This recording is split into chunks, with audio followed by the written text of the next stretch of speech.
Coaches, today before we get started, I want to thank our sponsor, CoachPad. No matter if you draw scout cards by hand or use a program on your computer, the CoachPad will give you back time by never stuffing a binder again before heading out to practice. First 13.3-inch electronic device allowing coaches to clearly display scout cards outdoors in the sun has been a game changer for programs this past fall and those currently planned all across the country.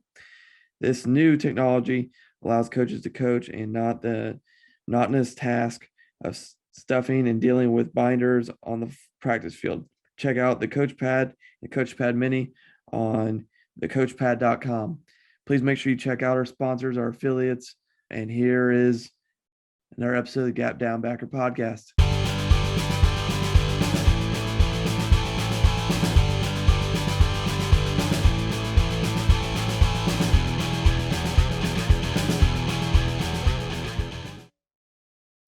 Welcome back to another episode of the Gap Down Backer podcast. Today we have the offense coordinator, line coach at Geneva College, Chris Corrado. Coach, how are you doing? I'm doing great this morning. How are you, Coach? I can't complain. It's a little warm, but I mean, it is what it is. So got to cook out to go do my retiring AD tonight. So that'll be good. But I mean, before we get started on anything, how did you end up becoming the offensive line and offensive coordinator at Geneva? Yeah, so I'll give you just a brief rundown. So I actually played my college football at Geneva, which is about 20 minutes north of Pittsburgh. It's up in Beaver County. But, I got done playing my football, helped out during the spring of my senior year, just because I kind of wasn't ready to let it go yet. And then actually ended up getting a job down in D.C. working in private fundraising right out of college. Did that for about 4 months, and I actually sent a text to our head coach that's still there now. He's been here for 30 years. This will be his 30th season actually as head coach at Geneva. And I was like, hey, listen, I don't know that I'm really done for this with this football thing yet. So he gave me a volunteer spot on staff and did that for a year, became a GA, became a full-time coach after a year being a GA, and became offensive coordinator a year after that. So it's been a steady progression, but that's kind of how I ended up where I'm at. Just having been around the program as a player and then as a coach. This will be my fifth season as a coach on Geneva staff. Now, I know you guys have run it for a while, but why do you guys run the triple/option? Where everybody wants to call it something different. Some people are hardcore, say this is the Flexbone. Some just say it's just the option. But why is that the offensive choice for you guys? Well, I'll hit that. Just there are some crazy clicks inside the realm of option football where you've got, it's like its own kind of religion a little bit. But the biggest thing for us is it was a great equalizer.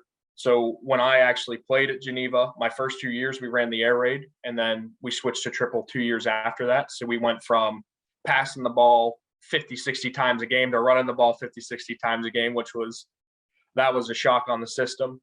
But it's one of those things where, in the recruiting game of college football, the kind of guy you're going to get. And especially from an offensive line perspective, we just weren't getting guys that were 6'2", 6'3", and 300 pounds. So we wanted to run I wasn't in the room for the decision making, but we're running an offense that's more conducive to the kind of kid that we get, so being able to kind of play to our strengths and, like I said, triple option it's just a great equalizer. Teams don't see it hardly ever.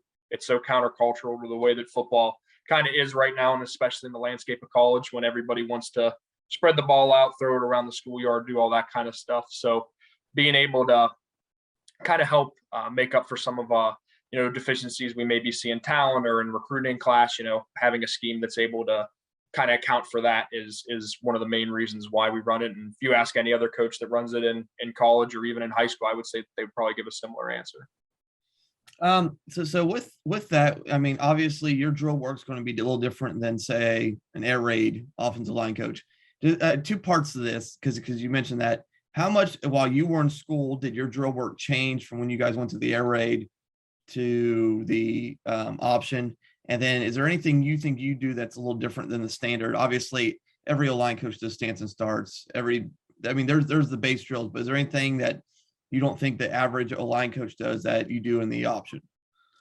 Well, the first part of your question, the drill work that changed, I mean, it was almost a complete 180. You know, you went from having offensive linemen that you wanted to be 280, 290, 300 pounds to guys that, you know, you're looking 250, 260. So indie work changed. You know, you had guys having to learn a whole new stance, whole new philosophy. So it was kind of interesting being a player during that time because we got in on the ground floor. You know, we saw what it was. We saw what it was like to build it up.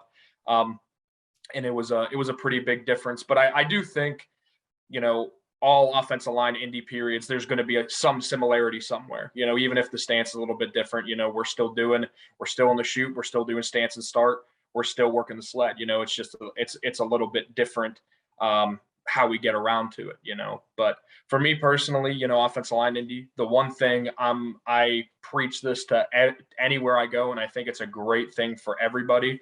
We started practice off with agility bags every single day. That's the first period we get to Indy. Our guys are running through agility bags, go through them twice, you know, and we're not doing anything crazy. You know, it's really to get guys in the mindset of, hey, it's practice time, you know, get their blood flowing a little bit, get them moving, get their minds right. And they love doing it. You know, that's all they talk about is on Thursdays with our run throughs, we do competition bags. So they get all hyped up for that. And that's all they beg for. But that's something that I've seen personally. There's such an increase in footwork, such an increase in speed, and you know, guys buy into it. It's not like you're dragging them through the mud or anything like that. It's a good thing that's able to build great footwork and great technique without having them, you know, get under the chute or anything like that. Honestly, I other than that, I take a lot of stuff from. You know, I've had opportunities to sit down with Mike Seawalk. You know, he was at Georgia Tech as the offensive line coach for under Paul Johnson. Different things like that. So I take a lot of their stuff, take a lot of Navy stuff. The biggest thing that I've found as far as teaching our punch and teaching our strike and activation of hips into the block, we'll do 6-point explosion where you got guys down on the ground, hands and knees, lock out on the sled. We'll run through that. We'll go through 2-point explosion where they just get 2 steps, learning to roll their hips through a block. And the new one that I kind of did last year that was a little different, but I think was a really good help is we'll actually have the guys fit up into the bag, fit up into the sled, helmet into the bag, and learn what it's like working off, pushing a guy off their chest. And that really was the way that I think our guys kind of learned to activate their hips and what it meant to actually roll your hips through a block. So my big thing is, you know, you can say roll your hips as many times as you want, but you know, it's some guys that's easy and they know how to do it, and some guys you have to teach. And you know, being able to get guys on the sled and just actually have them do it as many times as they possibly can is a huge thing. So those are the two main ones that I would say you're not going to see it most other places, especially the agility bags. That one that's my baby. I'll do that one no matter where I coach offensive line. That'll go where I go. Now we'll hit install in 2 different parts of this. Let's focus on the O-line part first. What is obviously when you're recruiting kids from all different offenses. Like you're just trying to find a lineman that fit what you are. So you might pull stuff from other Flexbone teams, probably a lot of spread teams. When you're installing to your offensive line, what does that process look like? I mean, both drill wise, because obviously you're introducing new drills to a lot of guys, but also scheme wise, especially for kids, probably quite a few kids who've never been in the option before. There's a lot of kids who've done a lot of kick stepping or so forth. What is your process both in the classroom, on the field, for working with your offensive line in terms of teaching and installing? Yeah, I mean, that you hit the nail right on the head there. Over the past 5 years, I think we've only had 3 kids that have actually played in the option on our starting line. So most of the guys that are coming in, not only do they not play an option offenses, but what we'll do is we'll take some bigger linebackers and make them offensive tackles. So a lot of the time, sometimes you're teaching guys who either didn't play offensive line or hardly played offensive line in high school, trying to get them to learn a completely new position that's unlike anything else. But with all that, camp is just so important, and camp being a teaching tool on the field and then off the field. Indie time is so important for every offensive line coach. You'll hear them banging down the door for an extra 5 minutes and trying to steal time from special teams or whatever. I've been there. But, getting guys to, I think the number one thing is getting guys to buy into the scheme and understand why it's allowing us to be successful and why it's the scheme we're running. Because if they don't understand the why to it, they're not, no, you could be the best coach in America and they're just not going to do it for you. It's just not how we operate as human beings. But, on the other side of the coin, it's great for me because I don't have to worry about breaking down a ton of bad habits, because they all have to learn something new for the most part. So they're guys that I'm essentially getting a bunch of clean slates.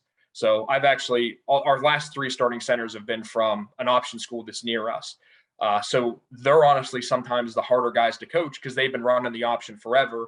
And so I have to break them of bad habits before I have to break the kid who's never done it before. So it's good and bad, but it presents a really unique opportunity in college because, like I said, you're getting a whole lot of blank slates, and it shows you how good of a coach you are, in my opinion. Because if you're really taking a guy from the infancy stage when he comes in as a freshman to, being an adult when he's a senior, and hey, let's see what you learned as far as offensive line plays gone. So the importance of camp, taking your time to teach, and never feeling like you're rushed. I'm blessed having a head coach that I can pretty much go and ask him for any time and he's going to give it to me, so not all coaches are that lucky. So it's a great thing for being able to teach on the field.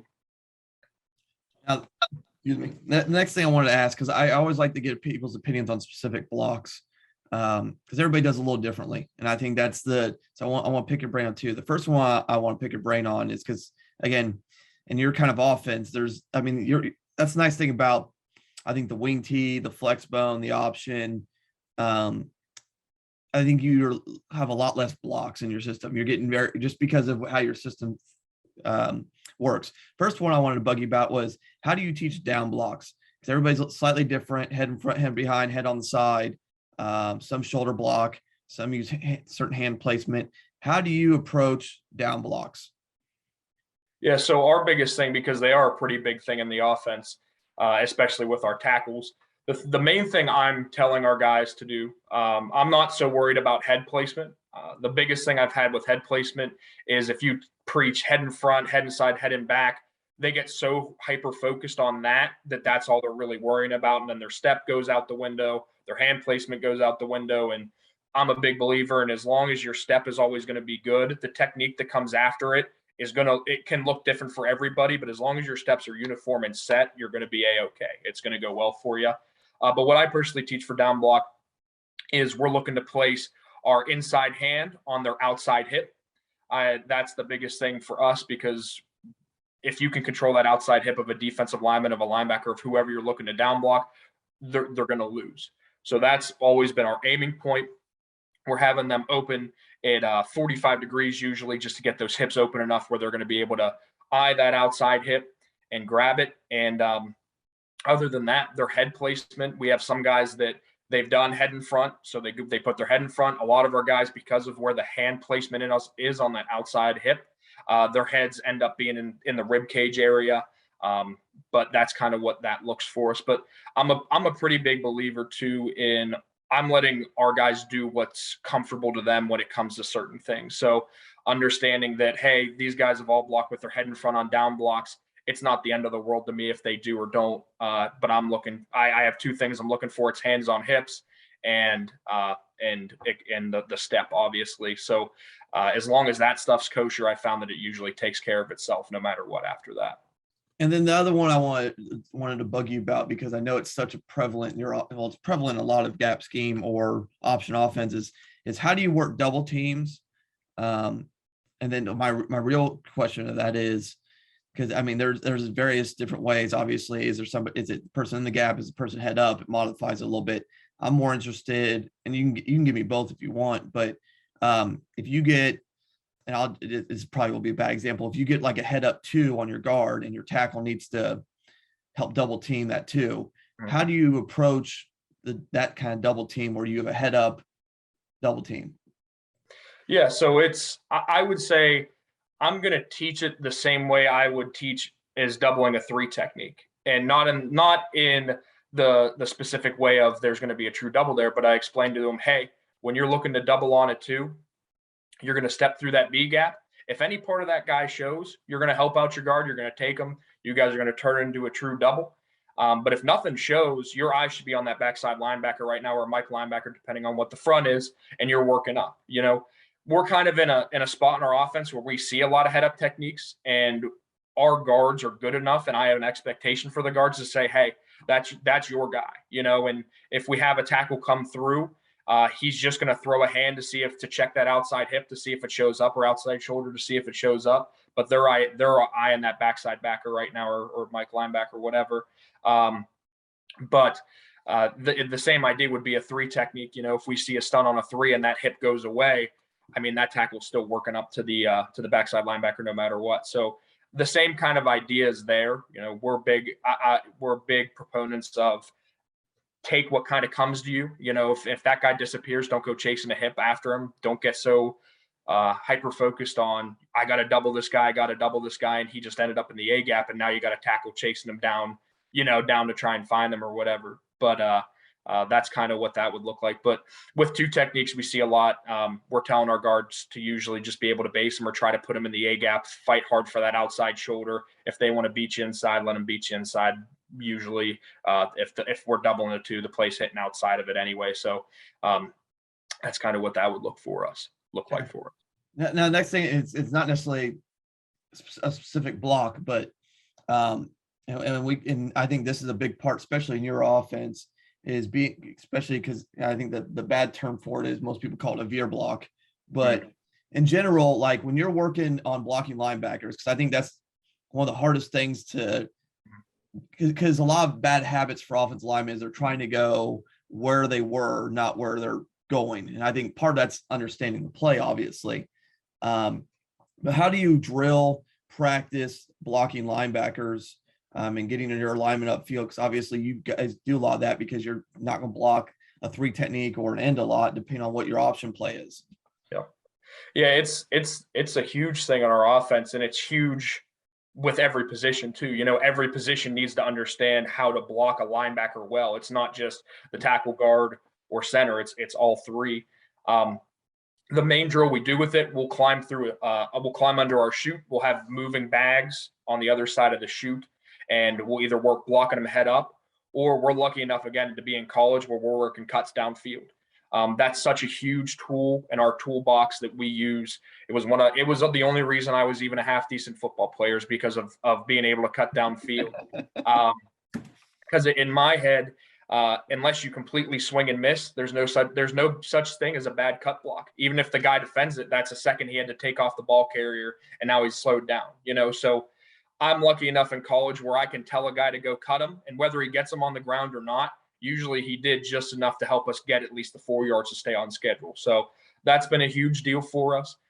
But again, blocking him standing up, I mean, you hit the nail right on the head. The biggest issue is going to where the linebacker is as opposed to where he's going to be. So the idea of having bags that move constantly so they understand, hey, just because this guy was lined up in the B gap or head up on the guard, there's a good chance he's going to be outside the defensive end by the time you actually get to that second level. So that's something that's just, it's drill work in Indy, and it's a ton of team reps in either inside, half line, team, whatever, you know.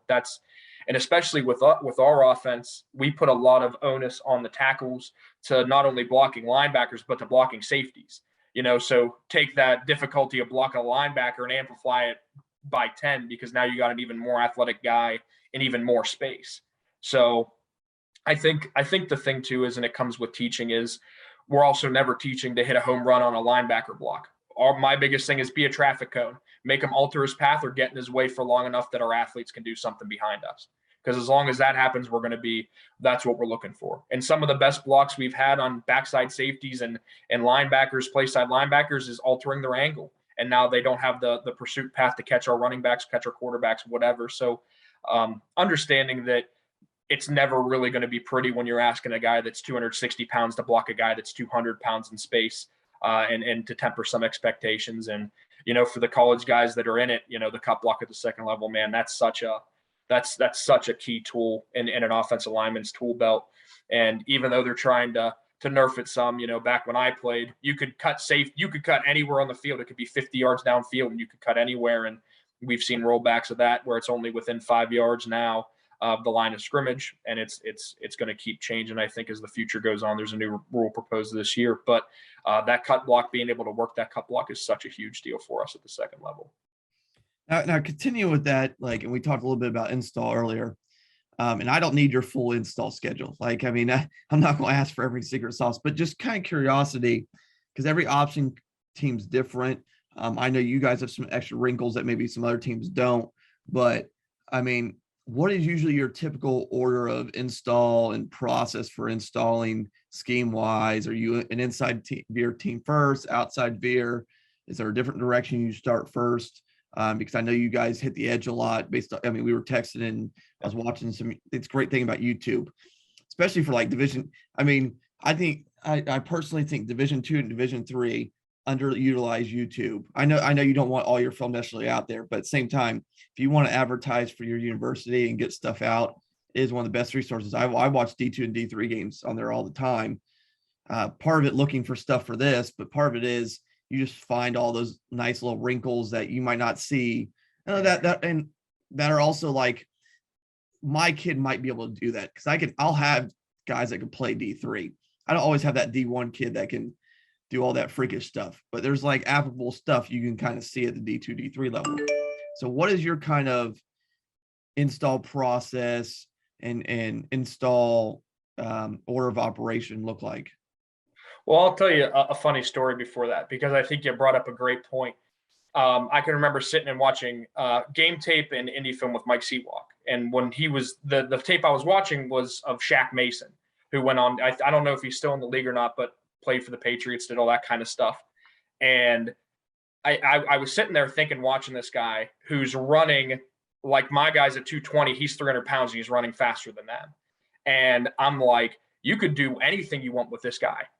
It doesn't matter, you know what I mean? So understanding, I thought it was funny watching that and then looking out and seeing some of the guys that I have, and I'm like, oh, I just got to have them be like Shaq Mason. I just got to get 5 of those guys and we're going to be A-okay, Yeah. As far as install stuff goes, we're an inside veer team. So the first couple days of install for the team and for the offensive line is just based on inside veer. And we organize our different fronts. So we don't just throw inside veer in day one against every defense that we can possibly see and blow kids' minds. It's the whole infancy kind of stage thing. Again, you got to give it to them bit by bit so they understand it, they can actually learn it, and you're not having anybody get discouraged or get super confused. And the reason we do that too is, the option is all based off of an option count. So we take 3 days to teach guys the option count and what it looks like on this play.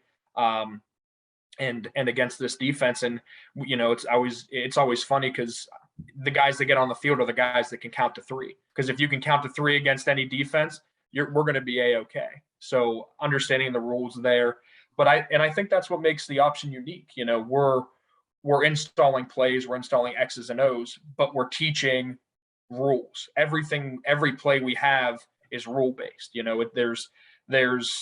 It's the idea of teaching a rule and then teaching a scheme, I think makes it really unique, and it makes it great for us as coaches because the idea is if your guys truly do know the rules, you can see whatever defense you're going to see in a game.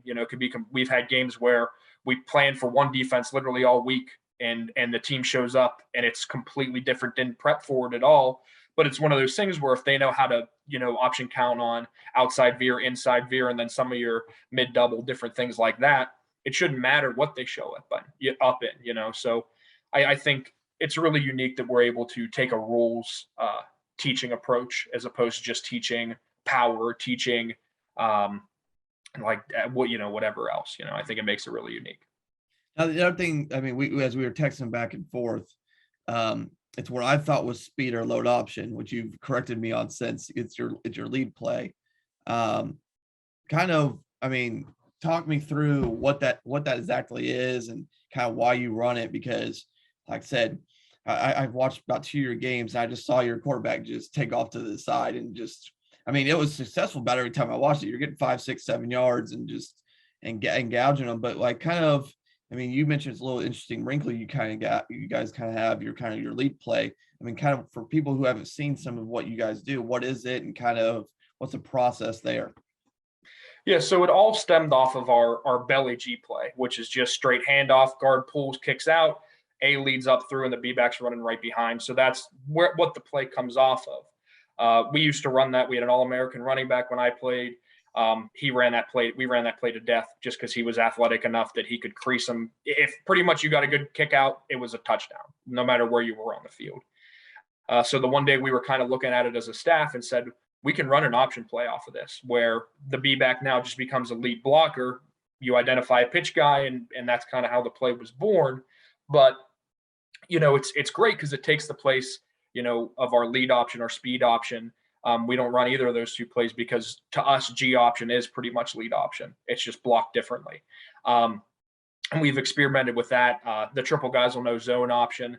That was big with Navy when they had when they were successful a couple years back. But G option is the one that kind of stuck for us just because it came off of a play we already had.